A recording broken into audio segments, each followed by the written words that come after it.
Assalamualaikum warahmatullahi wabarakatuh.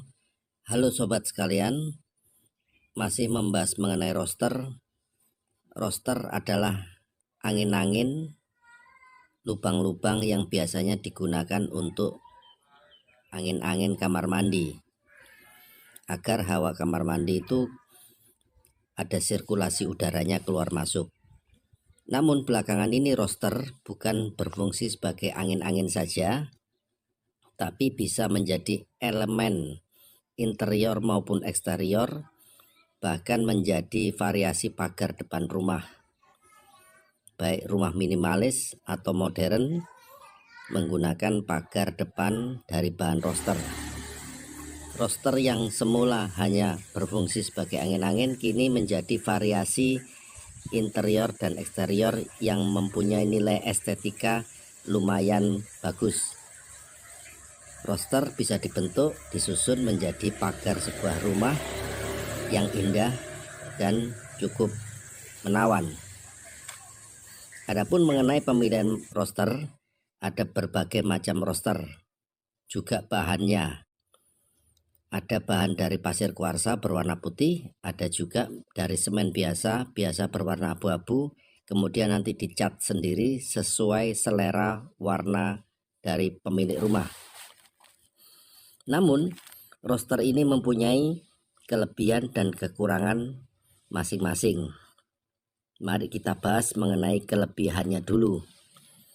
Kelebihan pertama dari pagar roster ini, pertama adalah udara mudah masuk, sehingga membuat hawa menjadi segar karena udara dapat menerobos masuk melalui celah-celah dari roster itu sendiri.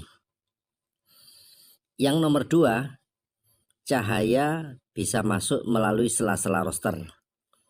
Jadi cahaya masih bisa masuk, membuat menerangi area di balik dinding pagar roster itu menjadi terang daripada dinding solid yang tidak bisa ditembus oleh cahaya. Ketiga, menjadi elemen yang menarik di sepandang mata, yang sedap dipandang mata. Jadi mempunyai nilai estetika tersendiri dari pagar bahan roster tersebut. Namun, roster juga mempunyai 3 kekurangan, yang mana kekurangan itu bisa membuat tidak nyaman penghuninya. Pertama adalah privasi yang terbuka.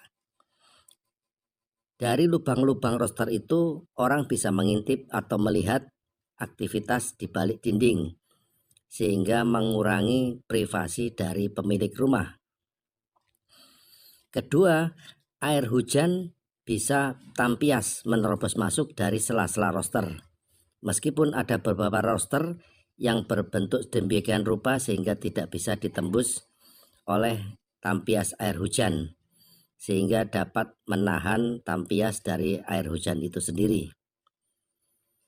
Ketiga, roster ini memasangnya tidak sembarangan orang bisa memasang, harus tukang yang ahli, sehingga mempunyai skill memasang roster tidak dimiliki oleh semua tukang, sehingga itu cukup menyulitkan bagi pemilik rumah yang ingin memasang roster. Harus memanggil atau mencari tenaga tukang yang mempunyai skill bisa memasang roster tersebut, karena memasangnya cukup rumit. Tidak seperti memasang batu bata atau bata ringan yang cukup direkatkan. Roster cukup rumit memasangnya, apalagi dengan susunan yang bervariasi dan sedemikian rupa. Oke sahabat, demikian pembahasan mengenai pagar roster, semoga bermanfaat. Sampai jumpa di video selanjutnya. Terima kasih. Assalamualaikum warahmatullahi wabarakatuh.